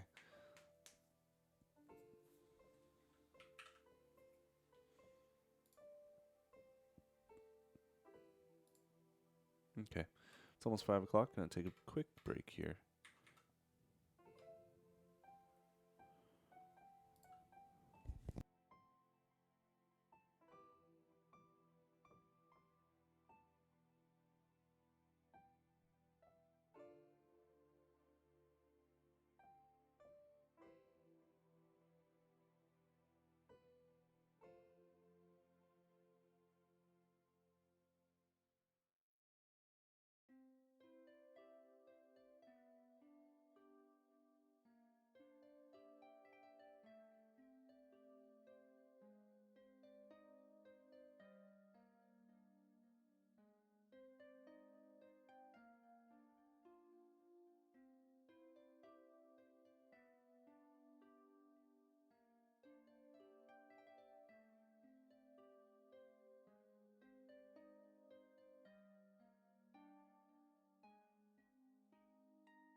Okay. We're doing the thing. We're doing the thing. We're doing the thing. We're back to the thing. The thing is done. Is doing.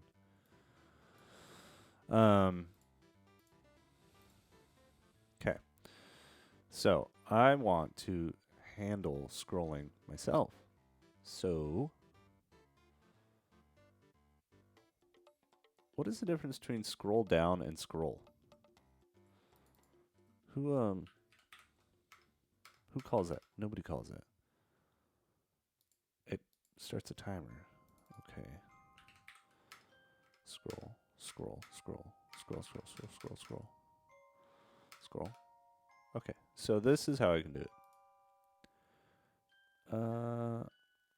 Yeah. So let's do that. So we need to have a delegate for the TTS view. So let's create a new file. You know what? Fuck that. It's gonna be so simple. We're gonna have it on in the same class here. Class TTS view delegate. Oh my gosh. Extends. Yeah. Behavior delegate. Function initialize. Okay. And then we're going to do behavior delegate dot initialize. Okay. So now we're going to want reference to our writer.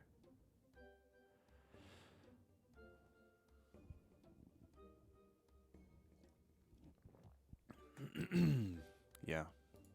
So we're going to change this to M writer. So this is M writer. And we're actually both going to get reference to the writer.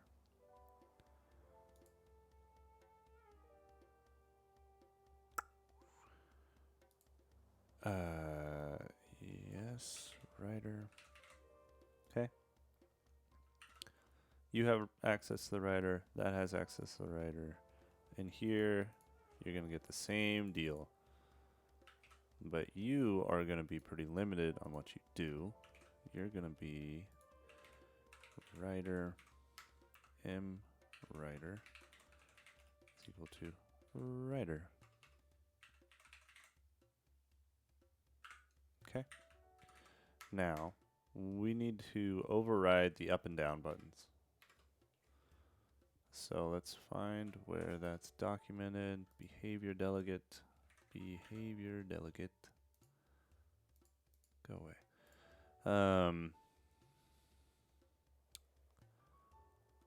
Oh boy. What buttons are those? On menu, on next, represents the next behavior. On next page, on previous.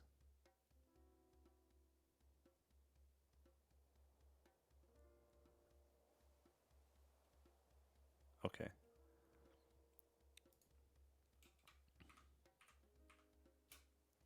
So we're going to have function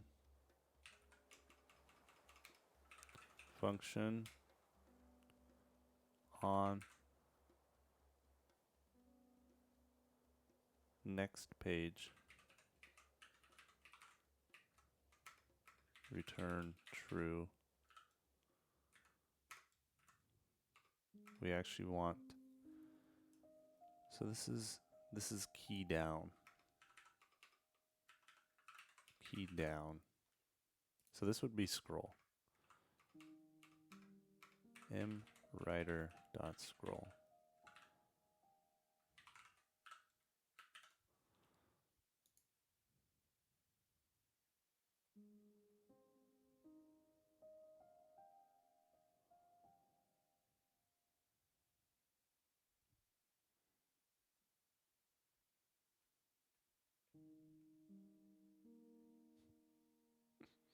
That's funny, Komate Yamase.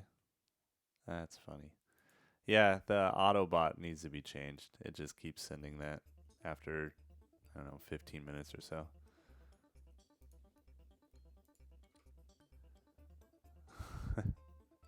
That's pretty funny, though. Let's see. Now we're going to do function on previous page. Okay, override that one. This is actually the key up, so we don't handle key up yet.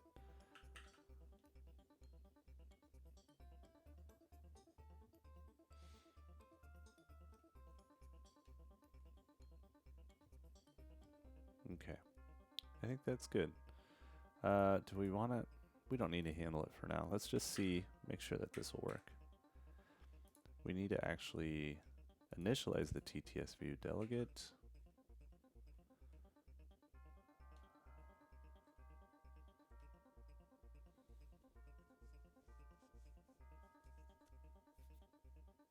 Where are we going to do that? We're going to do that here. Var delegate is equal to new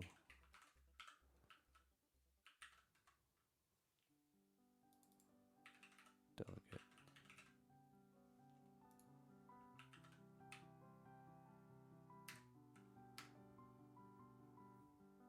Okay, building.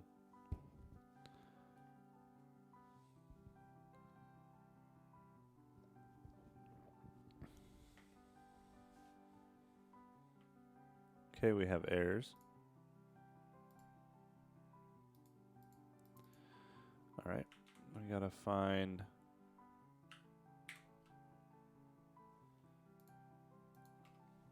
mWriter. mWriter.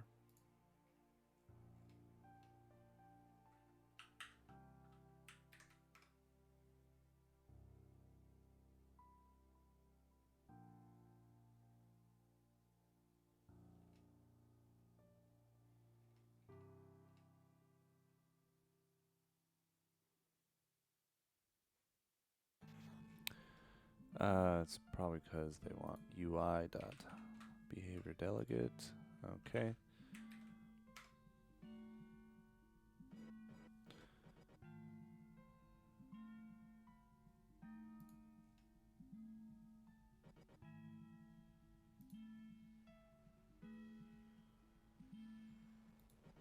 Not all paths return a value. What are you talking about?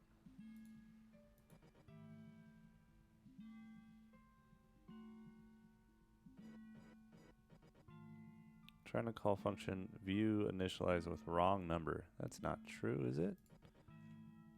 It is true. It's totally true. Okay, so we need to initialize the mWriter.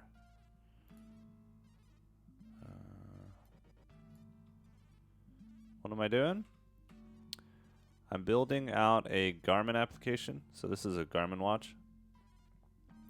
This is for tracking runs and biking and all that. You know, it's an activity watch. So we take the data off this activity watch, we send it up to a server I've built, and then the server then creates overlay URLs that can be put onto a stream. So you can stream your like live data, you know, your heart rate, your distance, pace, whatever else you want to do, put it onto your stream. And right now what we're doing is we're setting up the functionality to be able to interact with your viewers while you're exercising. So, you know, it'd be pretty shitty to be, let's say, on a run and you're just staring at your phone trying to read the chat messages or something. So what this does is it will send that down to your watch, and then the watch will send a message to your phone, and then the phone will read it, you know, through some earbuds or something. Read that message to you, so that then you can approve or deny it. If you approve it, it'll do, you know, some TTS on the stream itself, and then you can respond. That sort of idea. So right now we're doing the Garmin side of things, and it's interesting. It's fun. It's its own programming language and everything. So what was I doing here? Right now I'm fixing bugs.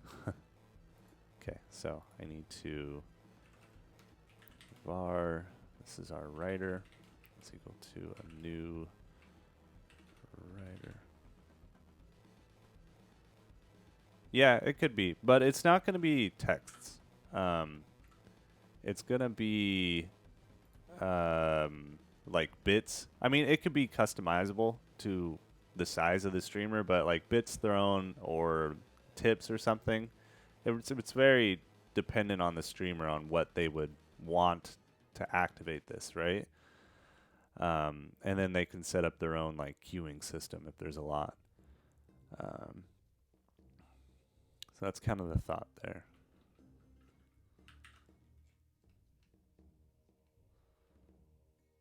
I mean, I guess I can. Here, we'll do this.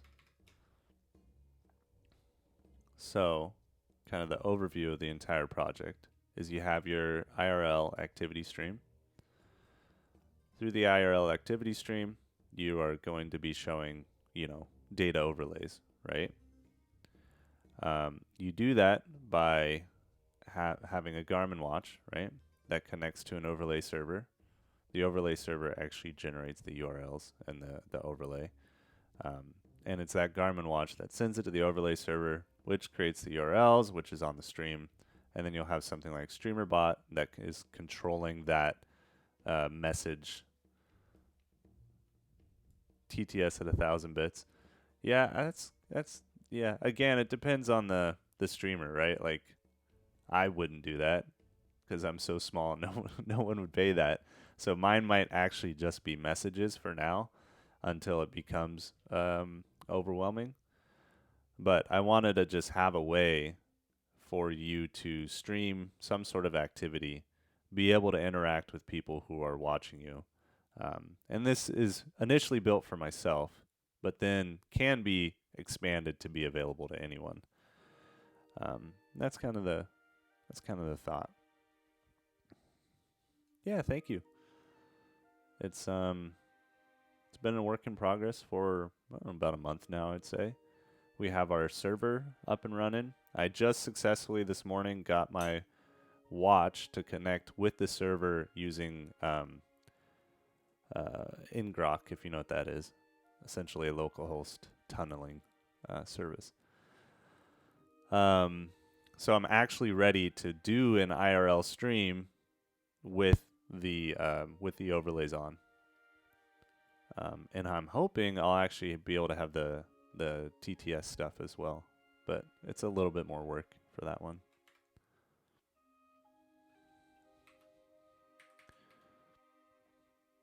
Are you a developer, Como?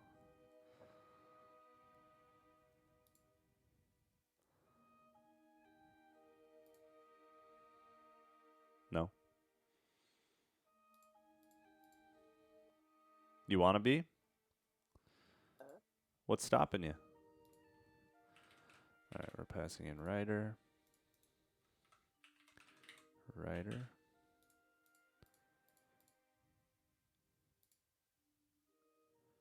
Okay, that should work.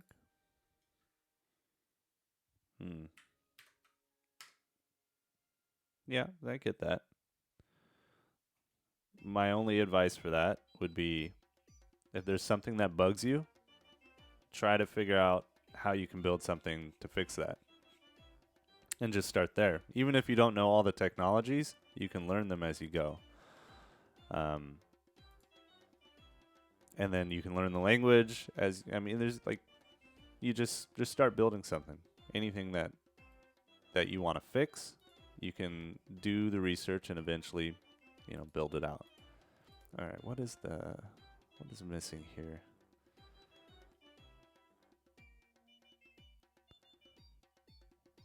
Like, and it's things that bother you in your everyday life, right?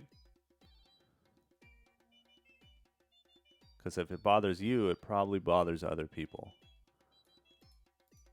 Undefined symbol writer detected. Did I? Oh, yeah, this is wrap TTS. Wrap text. So I'll give this, Garmin applications. I had no idea how to build out a Garmin application, 3 months ago? And the documentation for Garmin is very limited. Essentially, your resources are this page, with all these links here. and then documentation, this page, and then their forums where you can ask questions. And that's it. But that was enough to like get me started. And now like I've built out a couple applications for them, all for me. And this is this JavaScript? No, this is since this is for a Garmin app, they have their own language. They call it Monkey C, which is like a simplified version of C. Nobody else uses it. It's solely for them. So I would not suggest learning it unless you want to build out Garmin apps. So like it has its own, strangeness to it, but it does a pretty good job. All right, build successful. Let's see how it does. So now we're starting up the simulator here, and we're going to. All right, so we're getting ready. It's ready. So we connect it to our server. So over here, down here, we have the server. Okay, we're gonna start activity. So this is like what it would look like on the watch, right? That little dot in the center tells me that there is a TTS message. So we're gonna hit back. Now we have options. One is read, which is what I'm working on right now. Another is approve, deny, and then send TTS would be sending it to a phone to be read to you. I haven't built that part yet. So let's do the read. Let's see how it looks. All right, random words. And let's see if the scrolling works. Yes. Cool. So now I can scroll down through the message. And it scrolls back up to the start. Perfect. So that functionality right there is just kind of a stopgap before having it read over the stream. Yeah, over the your phone or whatnot. Cool.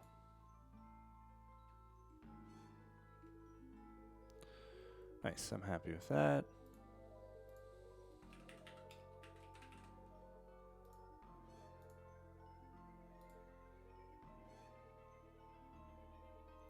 Yeah. And then the server here that we have built out, this is written in Go, which is kind of a lower level language than JavaScript, but not as low level as something like Rust or C. I didn't know any Go before I started this, and I just kind of learned Go. So, I mean, I'm by no means an expert. I make mistakes all the time, but it's functional. And I'm sure this isn't like the idiomatic way or the preferred way to build something out in Go. But who gives a shit? It works. It's doing what I want it to. And, doesn't have to be perfect. Okay. So we did that.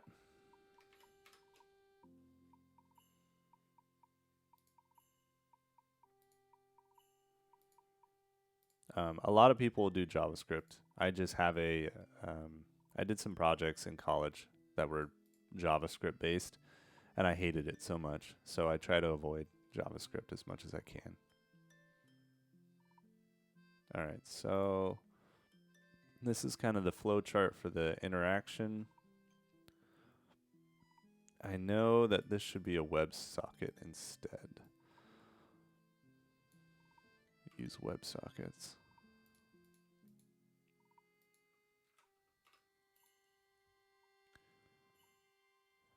Yeah. JavaScript is... how do I put JavaScript? There's a lot of strangeness with the... like the parallelism, doing things in parallel, because, they want it to be fast, so there's a lot of confusion around there. They fixed it up recently to make it better. Not recently, within the last few years. and it's better in that sense. But it's still not my preferred language. If I were to suggest a language to learn from the get-go, it would be Kotlin. Kotlin is a wonderful programming language. It's built on the Java virtual machine. It's very easy to learn. There's nothing complicated about it. Um, it kind of depends on what you want to build. If you want to build, phone applications, then Kotlin is the way to go, at least on Android. If you want to build, web stuff, then don't talk to me about it because I'm not an expert. In my day job, I'm an Android engineer. So you want to learn C++. Interesting. Why do you want to learn C++?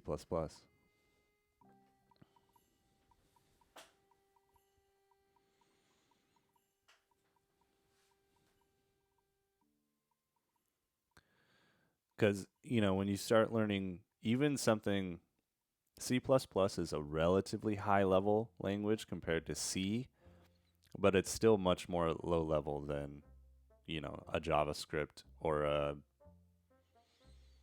it's about the same as Go. It's probably even more low level than Kotlin. And so, the reason I say that is because you have to deal with pointers and you have to deal with memory management a little bit more than you do with something in the JVM, for example.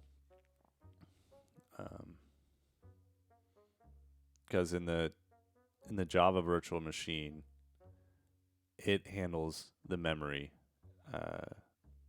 allocation, destruction, all that cleanup. In C and C++, you have to do a lot of that yourself. And I'm lazy. I don't want to do that.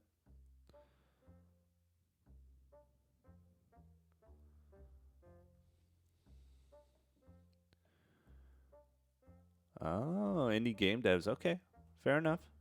I get that.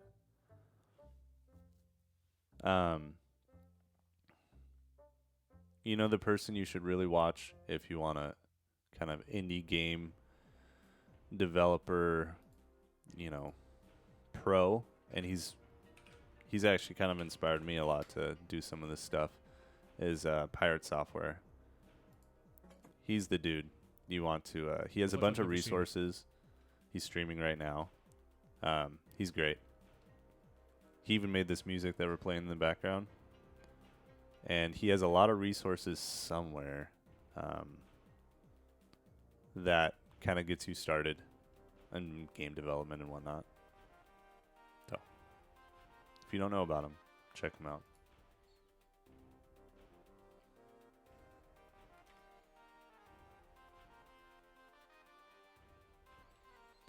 Okay.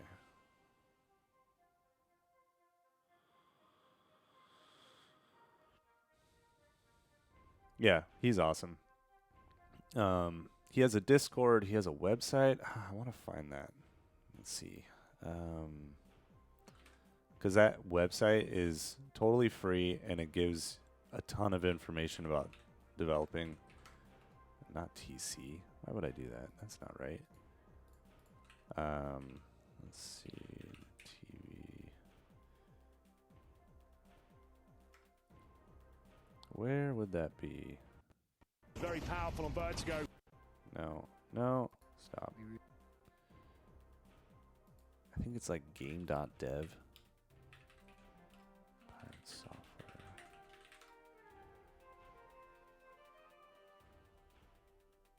Develop games?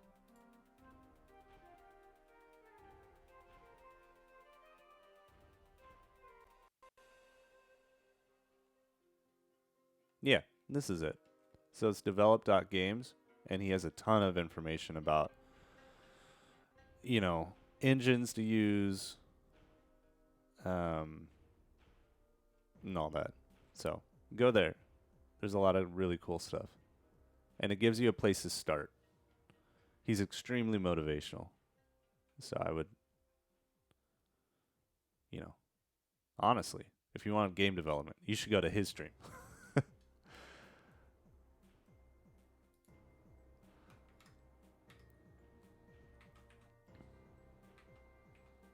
Yeah, and there's that don't forget to follow message. I gotta change that. Alright. So, we're going to keep working on this here.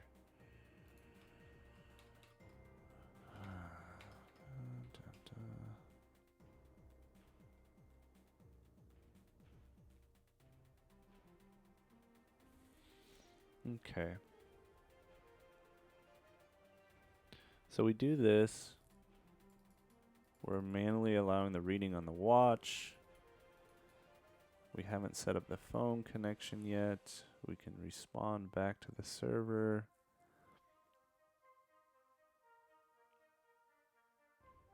Okay. We're in a good spot there. Alright. In fact, I think we're at a spot for right now where I'm going to end the stream.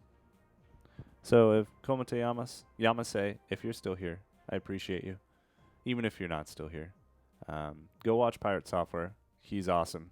Hold on to your butt. I appreciate the follow. Really appreciate that. Go watch him. He's awesome. You're going to learn a lot. He has a fun stream. And check out that website. Alrighty. I'll see you later. Bye.